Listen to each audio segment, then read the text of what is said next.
This lecture is entitled, Am I Being Bullied? It's one of the lectures that comprise the Consultant Survival Skills course, which is a course that we run for new consultant specialists in the UK. The topic is particularly important. Generally speaking, when we run a Consultant Survival Skills course, we'll ask the audience if they're brave enough to put up a show of hands if they've experienced bullying or witnessed other people being bullied within the previous 12 months. And without exception, 70 to 80% of the audience will raise their hands. So whether it's you personally being bullied or perhaps helping someone who is being bullied, this is essential knowledge. So where do you start? It's quite a complex area. And what I've done is I've attempted to simplify some of the very complex concepts within bullying. But a really good place to start is bullyonline.org. Tim Field has written some really good stuff on bullying.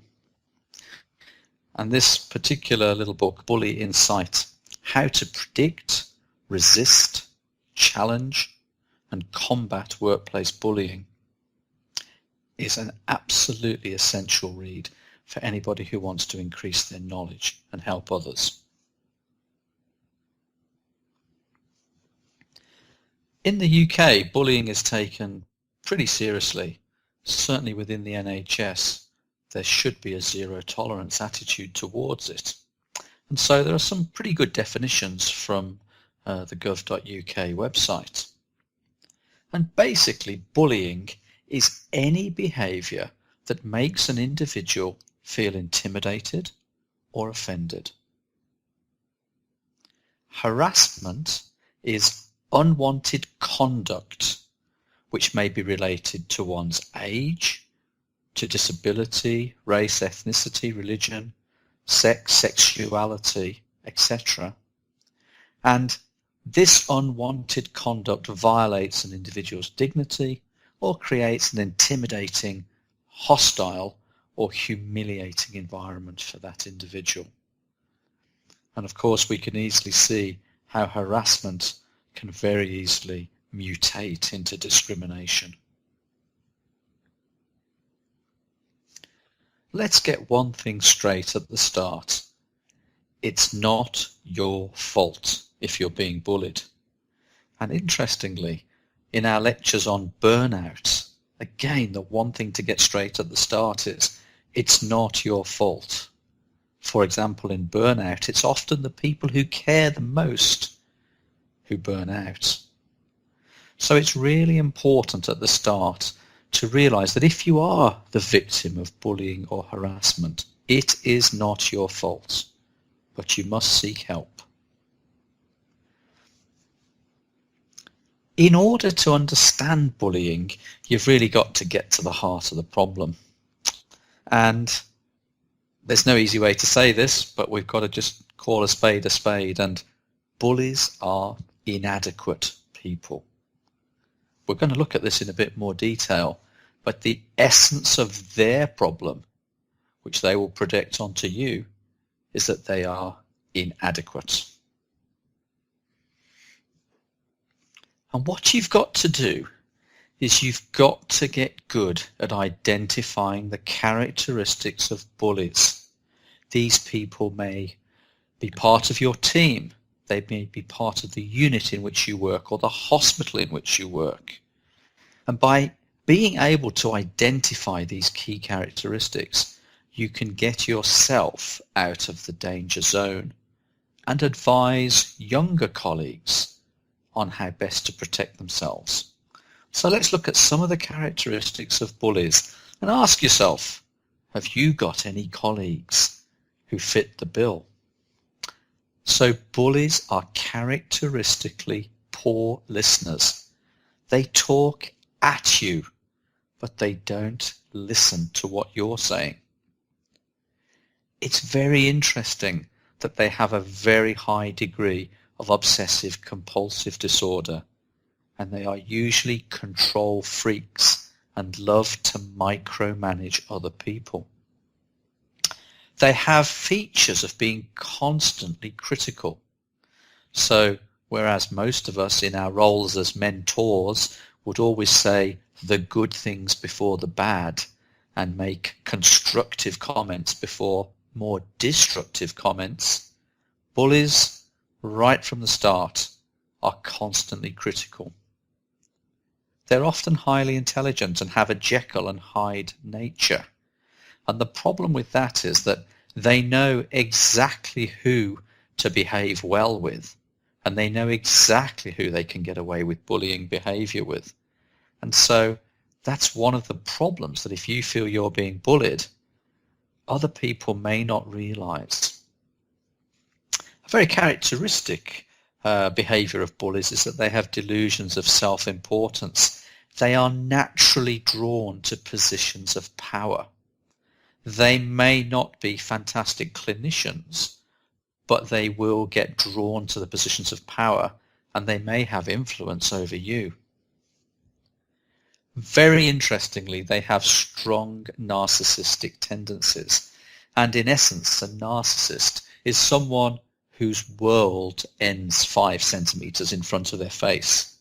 They really can only put their own wishes first. Another interesting characteristic of bullies is they often have quite marked self-destructive tendencies. So, for example, when they drink, they may drink to real excess and perhaps sometimes make a fool of themselves. But there are other more dangerous sides to a bully. They are often very irritable and are often unable to control their anger. They have real anger management issues. They think nothing of actually being verbally abusive in front of others in public places. They won't mind humiliating you in front of your colleagues. Most dangerously, they're compulsive liars, and they believe their own lies, which makes them quite credible sometimes.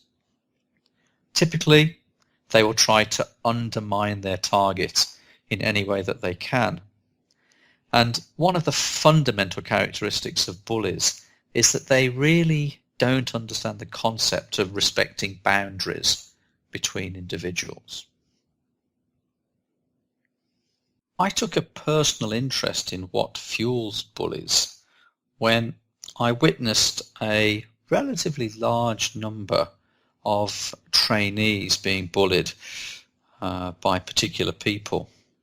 And it really worried me to see how this behaviour adversely affected the trainees' performance and probably even their career progression and their future.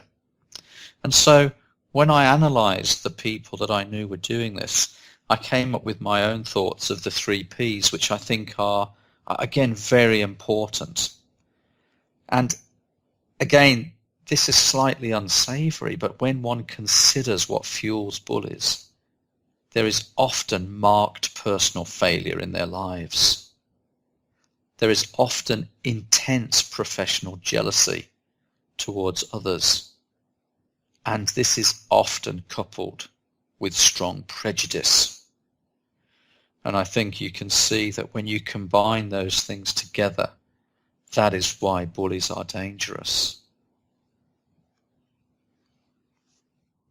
So what can I do if I'm being bullied or if I observe someone else being bullied? Well, number 1, put your own health first. It is very important to appreciate that if you're being bullied, it is damaging your mental and physical health. And so you may wish to consult your family doctor, because you are going to be under stress and it is going to affect your performance. Number 2, document absolutely everything. So document who the bully was, what they did, the time and the date, and whether there were any witnesses. very quickly you will build up a portfolio which will surprise you in its breadth of activity when bullies operate. Number 3, think and operate strategically. At the end of the day, you're looking to get rid of the bully. You must not react. You must not allow yourself to be intimidated and shout back at the bully. You've got to be polite. And in terms of operating strategically, if you're going to make a complaint about someone else, you've got to be clean yourself. So make sure that you're fully engaged in clinical practice, audit, governance, appraisal, and all the various modes of revalidation. Number 4, seek help early. It may be within the hospital with a trusted colleague in your department. It may be someone from outside your department who can give you some distance. Or it may be your local or national medical association. Number 5, make sure you're fully familiar with all your employer's policies. And number 6, make sure that you adhere strictly to your employer's policies. So let's take some examples. Employer's policy, the hospital policy regarding leave, sickness, contractual obligations, private practice, fraud, etc. Remember that bullies are liars and they may well say things about you which are untrue, and it is very important that you've addressed all of these issues. Number 7, it is important to remember that sometimes radical measures will be necessary, and if you feel that the person who is bullying you really is a danger, you may need to inform the relevant regulatory bodies. For example, in the UK, that would be the General Medical Council. And again, the GMC would take a zero tolerance policy to bullying. So let's just re-emphasize, protect yourself first. If you're being bullied, your health is being damaged. It is absolutely critical that you do not become isolated. The bully may have picked on you precisely because you are a little isolated. So make sure that you build networks and do not allow yourself to become isolated. Seek help from colleagues and your line managers at an early stage. And one note of caution. Unfortunately, although everyone says that whistleblowing is easy, that's not actually the truth of the matter. And the problem is that often very little good will come out of whistleblowing for you personally. So my advice would be to try and diffuse the situation and find other alternatives to whistleblowing. And my advice is to take measures from the field of emotional and social intelligence. Now, one of the gurus of this field is Dan Goleman, and I'd recommend everybody to read Dan Goleman's book on emotional intelligence. It's just fantastic. Dan doesn't specifically deal with bullies within some of his work, but the principles of emotional intelligence cross many disciplines. So the first principle, it's so simple, but put distance between yourself and the bully. Put geographical distance between you. But then, when you do find yourself in a situation with the bully, perhaps it's in a public meeting, and you're starting to feel uncomfortable, I've put down 4 phrases that you can use that work extremely well. And they vary in severity. So the first phrase, you're in a meeting and someone's bullying you, and you just say, look, I'm terribly sorry. This isn't working. Let's finish up for today and meet again soon. I'll volunteer to take the minutes next time. The process of taking minutes is extremely helpful because it gives you an ability to cross-examine what people say. So if they say something that's rude or offensive, you can say, is that how you'd like me to minute it? The second level is to say, I'm very sorry, but you're making me feel very uncomfortable. I have to leave. The third level, I'm sorry, but I think we need to continue this discussion on another day with more people present, i.e. next time they're going to be witnesses. And then finally, you can say, I'm sorry, but you are making me feel as if I am being bullied.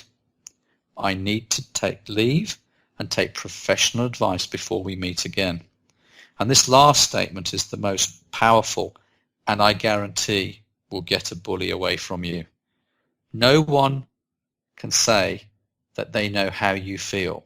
So if you say, you are making me feel as if I am being bullied, you're not calling someone a bully, you're just saying how you feel.